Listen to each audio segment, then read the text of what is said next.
Hey everybody, it's Dr. Kathleen Walls here. All right, welcome to Greater Seeds.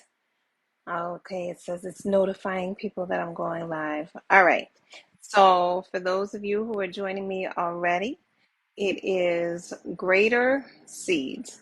And Greater Seeds is where I read from different books that I have. I have a whole lot of books. And I am a firm believer that there are so many seeds inside of books that oftentimes go unread, right? And so then therefore you're unable to apply them to your life. So I'm here. Hello. I'm here to go into my arsenal of books and do some reading here so that we can get these seeds and so that we can grow and they can be our greater seeds, which help us grow and develop. All right, so this first one is going to come from my book, Live by the Spirit, Volume 1. And it's going to come from chapter 8 that says, Be still and listen, or story 8 rather, that says, Be still and listen. Be still and listen resounded in me. As I sat and listened, I was led to look around and see where I was in my life. I took inventory and began to ask myself a series of questions. Is this where I want to be in my life? My job? My relationship? If not, where do I want to be and how do I get there? Then I asked myself, how do I feel mentally? How do I feel physically, spiritually, and emotionally about where I am? Am I in alignment, mind, body, and spirit? Next, I asked myself, who can I turn to for guidance and direction? And then lastly, I asked, who is Spirit speaking through to speak to me? So the 4 questions I asked, is this where I want to be in my life? If not, where do I want to be and how do I get there? So that's really 2. Then I asked, how do I feel mentally, physically, spiritually, and emotionally about where I am? And am I in alignment of my mind, body, and spirit? Next, I asked, who can I turn to for guidance and direction? And then, who is Spirit speaking through to speak to me? So I sat. I then looked to Spirit and asked Spirit to speak to me and guide me, as well as those who needed to deliver the messages so that I could continue to live by the Spirit. As that week passed, the questions were answered one by one. I was led to contact certain people, received emails with clear and timely messages, as well as with answers and/or instructions.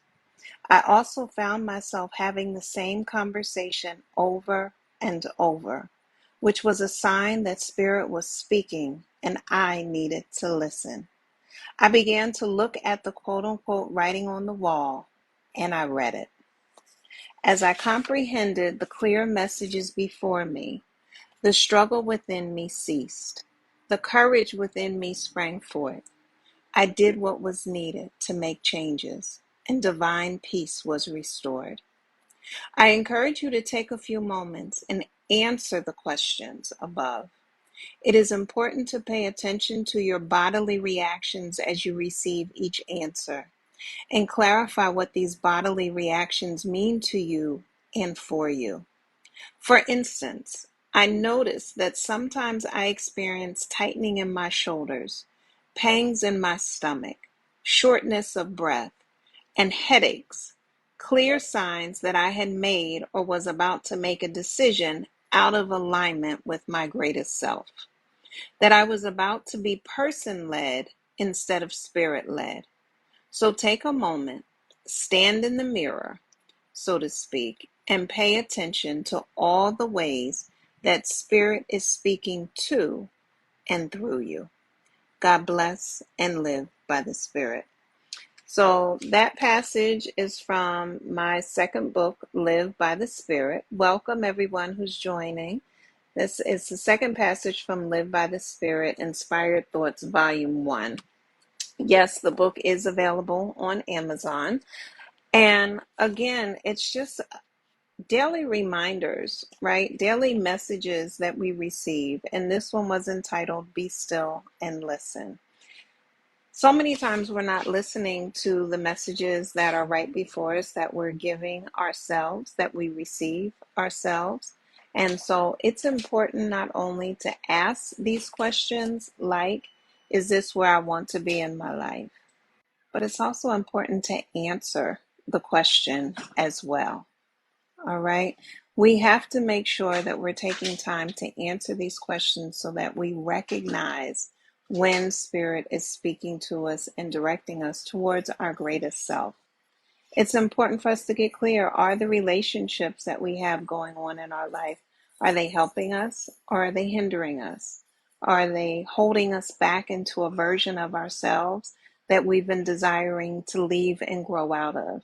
You know, many times we're so stuck into who we were that we don't move into who we are. And it's like, if we think about it with clothes, you don't keep putting on the same old pair of shoes that don't fit anymore. So why do we keep trying to put on the same behaviors that don't fit anymore? The same way we're excited to get a new outfit or get a new car is the same way we can be excited about moving into a new version of who we are. Yes, it's unfamiliar. Yes, we may be a little nervous, but we also can understand and change that nervous fear into actual nervous excitement about discovering who you are. I mean, we're presents and we're constantly unwrapping more and more parts of ourselves. And if there's things about ourselves that we don't like, then we take the time to change it. All right. We make the necessary adjustments and it's okay. It's okay. All right. So that's from that one. And then the second one that I was read to read today is from The Wisdom of Florence Scovel Shinn. And this book, it's the 4 complete books that she has. The first book is called The Game of Life. The second is called The Power of the Spoken Word. The third is Your Word is Your Wand. And then the fourth is The Secret of Success. So I'm just going to read the first part of The Game of Life. And the chapter is entitled The Game. It says, most people consider life a battle, but it is not a battle, it is a game. It is a game, however, which cannot be played successfully without the knowledge of spiritual law. And the Old and New Testament give the rules of the game with wonderful clearness. Jesus Christ taught that it was a great game of giving and receiving. Whatsoever a man soweth, that shall he also reap. This means that whatever man sends out in the word or deed will return to him. What he gives, he will receive. If he gives hate, he will receive hate. If he gives love, he will receive love. If he gives criticism, he will receive criticism. If he lies, he will be lied to. If he cheats, he will be cheated. We are taught also that the imagining faculty plays a leading part in the game of life. Keep thy heart or imagination with all diligence, for out of it are the issues of life. And that comes from Proverbs 4, verse 23. This means that what man imagines, sooner or later externalizes in his affairs. I know of a man who feared a certain disease. It was a very rare disease and difficult to get, but he pictured it continually and read about it until it manifested in his body, and he died, the victim of distorted imagination. So we see, to play successfully the game of life, we must train the imaging faculty. A person with an imaging faculty trained to imagine only good brings into his life every righteous desire of his heart: health, wealth, love, friends, perfect self-expression, his highest ideals. The imagination has been called the quote-unquote scissors of the mind, and it is ever cutting, day by day, the pictures man sees there, and sooner or later he meets his own creations in his outer world. To train the imagination successfully, man must understand the workings of his mind. The Greeks said, "Know thyself." There are three departments of the mind: the subconscious, the conscious, and the superconscious. The subconscious is simply power without direction. It is like it is like steam or electricity, and it does what it is directed to do. It has no power of induction. Whatever man feels deeply or images clearly is impressed upon the subconscious mind and carried out in minutest detail. For example, a woman I know, when a child, always quote unquote made believe she was a widow. She dressed up in black clothes and wore a long black veil, and people thought she was very clever and amusing. She grew up and married a man with whom she was deeply in love. In a short time, he died, and she wore black and a sweeping veil for many years. The picture of herself as a widow was impressed upon the subconscious mind, and in due time worked itself out, regardless of the havoc created. The conscious mind has been called mortal or carnal mind. It is the human mind and sees life as it appears to be. It sees death, disaster, sickness, poverty, and limitation of every kind, and it impresses the subconscious. The superconscious mind is the God mind within each man and is the realm of perfect ideas. In it is the perfect pattern spoken of by Plato, the divine design, for there is a divine design for each person. There is a place that you are to fill, and no one else can fill. Something you are to do, which no one else can do. There is a perfect picture of this in the superconscious mind. It usually flashes across the conscious as an unattainable ideal, something quote unquote too good to be true. In reality, it is man's true it is man's true destiny or destination, flashed to him from the infinite intelligence which is within himself. Many people, however, are in ignorance of their true identities and their true destinies, and are striving for things in situations which do not belong to them. I'll read that again. Many people, however, are in ignorance of their true destinies and are striving for things in situations which do not belong to them and would only bring failure and dissatisfaction if attained.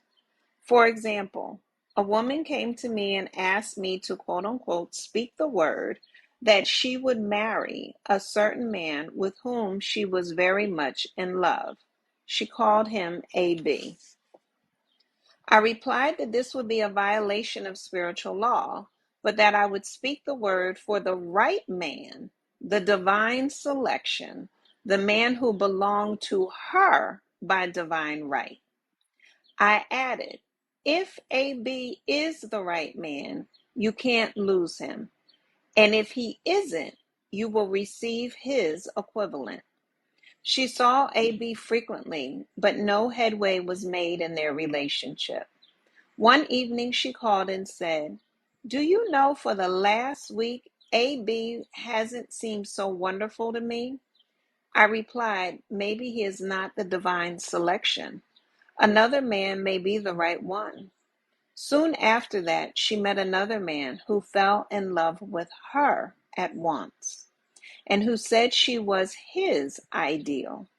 In fact, he said all the things that she had always wished AB would say to her. She remarked, it was quite uncanny. She soon returned his love and lost all interest in AB. This shows the law of substitution. A right idea was substituted for a wrong one. Therefore, there was no loss or sacrifice involved. Jesus Christ said, seek ye the kingdom of God and his righteousness, and all these things shall be added unto you. He said the kingdom was within man. The kingdom is the realm of right ideas or the divine pattern. Jesus Christ taught that man's words played a leading part in the game of life. By your words ye are justified, and by your words ye are condemned. Many people have brought disaster into their lives through idle words. For example, a woman once asked me why her life was now one of poverty, of limitation. Formerly, she had a home, was surrounded by beautiful things, and had plenty of money. We found she had often tired of the management of her home and had said repeatedly, I'm sick and tired of things. I wish I lived in a trunk. And she added, today I am living in that trunk. She had spoken herself into a trunk. The subconscious mind has no sense of humor, and people often joke themselves into unhappy experiences. For example, a woman who had a great deal of money joked continually about getting ready for the poorhouse. In a few years, she was almost destitute, having impressed the subconscious mind with a picture of lack and limitation. Fortunately, the law works both ways, and a situation of lack may be changed to one of plenty. For example, a woman came to me one hot summer's day for a quote unquote treatment for prosperity. She was worn out, dejected, and discouraged. She said she possessed just $8 in the world. I said, good. Well, bless the $8 and multiply them as Jesus multiplied the loaves and the fishes. For he taught that every man had the power to bless and to multiply, to heal and to prosper. She said, what shall I do next? I replied, follow intuition. Have you a hunch to do anything or to go anywhere? Intuition means intuition or to be taught from within.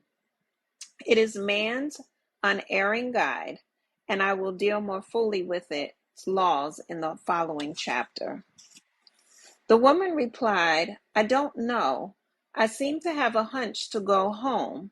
I've just enough money for car fare. Her home was in a distant city and was one of lack and limitation. And the reasoning mind or intellect would have said, stay in New York and get work and make some money. I replied, then go home. Never violate a hunch. I spoke the following words for her. Infinite Spirit, open the way for great abundance for her. She is an irresistible magnet for all that belongs to her by divine right. I told her to repeat it continually also. She left for home immediately. In calling on a woman one day, she linked up with an old friend of her family. Through this friend, she received thousands of dollars in a most miraculous way. She has said to me often, tell people about the woman who came to you with $8 and a hunch. There is always plenty on man's pathway, but it can only be brought into manifestation through desire, faith, or the spoken word. Jesus Christ brought out clearly that man must make the first move. Ask and it shall be given you. Seek and ye shall find.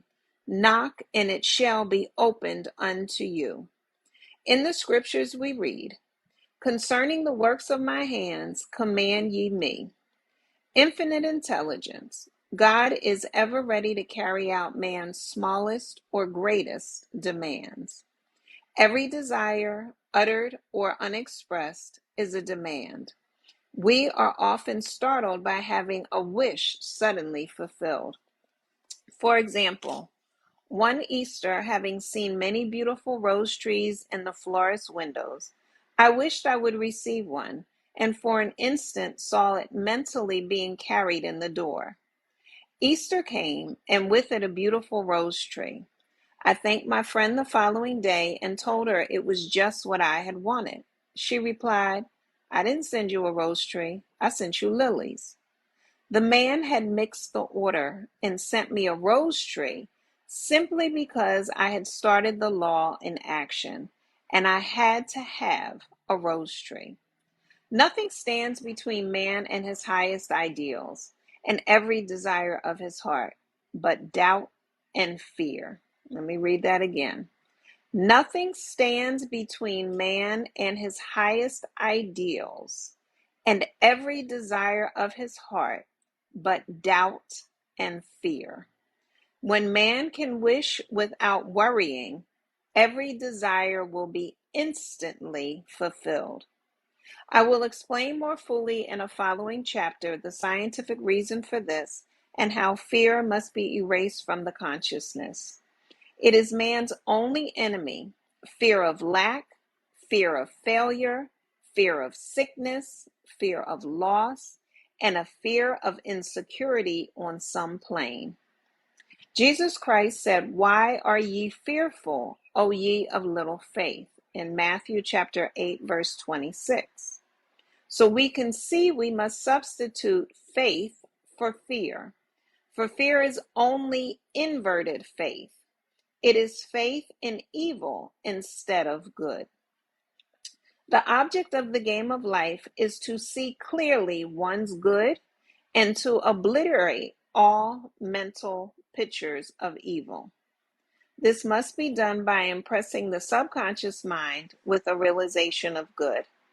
A very brilliant man who has attained great success told me he suddenly erased all fear from his consciousness by reading a sign which hung in a room. He saw printed in large letters this statement, "Why worry? It will probably never happen." These words were stamped indelibly upon his subconscious mind. And he has now a firm conviction that only good can come into his life. Therefore, only good can manifest. In the following chapter, I will deal with the different methods of impressing the subconscious mind. It is man's faithful servant, but one must be careful to give it the right orders. Man has ever a silent listener at his side, his subconscious mind. Every thought, every word is impressed upon it and carried out in amazing detail. It is like a singer making a record on the sensitive disc of the phonographic plate. Every note and tone of the singer's voice is registered. If he coughs or hesitates, it is registered also. So let us break all the old bad records in the subconscious mind, the records of our lives which we do not wish to keep, and make new and beautiful ones. Speak these words aloud with power and conviction. I now smash and demolish, by my spoken word, every untrue record in my subconscious mind. They shall return to the dust heap of their native nothingness, for they came from my own vain imaginings. I now make my perfect records through the Christ within, the records of health, wealth, love, and perfect self-expression. This is the square of life, the game completed. In the following chapters, I will show how man can change his conditions by changing his words. Any man who does not know the power of the word is behind the times. And the final quote of this chapter is, Death and life are in the power of the tongue. Proverbs 18, verse 21. And so this is from the Wisdom of Florence Shovel Shine. And that was the first chapter in the first book, The Game of Life. So, for those who are just joining me, this is Greater Seeds. Welcome. And I'm going through my arsenal of books. I have a whole bunch of books with a whole bunch of great wisdom seeds and nuggets, as some people call them, gems that you can plant and nurture and grow. And so I read the first part of this live. I read from my book, Live by the Spirit, and it was about sit and be still and listen, and it was complemented by this first chapter from the game. So I hope that you take time and think about what you want out of life. Think about what would make your greatest life. Don't spend time thinking about things that you don't want. That's just misdirected energy. Focus on what you do want. One of the ways that you can think about it is if you go to a restaurant and you sit down, you don't spend your time telling the person what you don't want, because then the waiter never leaves. You spend your time thinking about what you do want. And then when the waiter comes, you give them that order so that they can bring back what it is that you desire. So take the time and think about what it is that you desire. What would make you say, this is my greatest life? All right, until we meet again, I'm Dr. Kathleen Walls. I'm the Leadership Locksmith, here to unlock your greatest life and the leader in you. All right, be well, God bless, and continue to live your greatest life.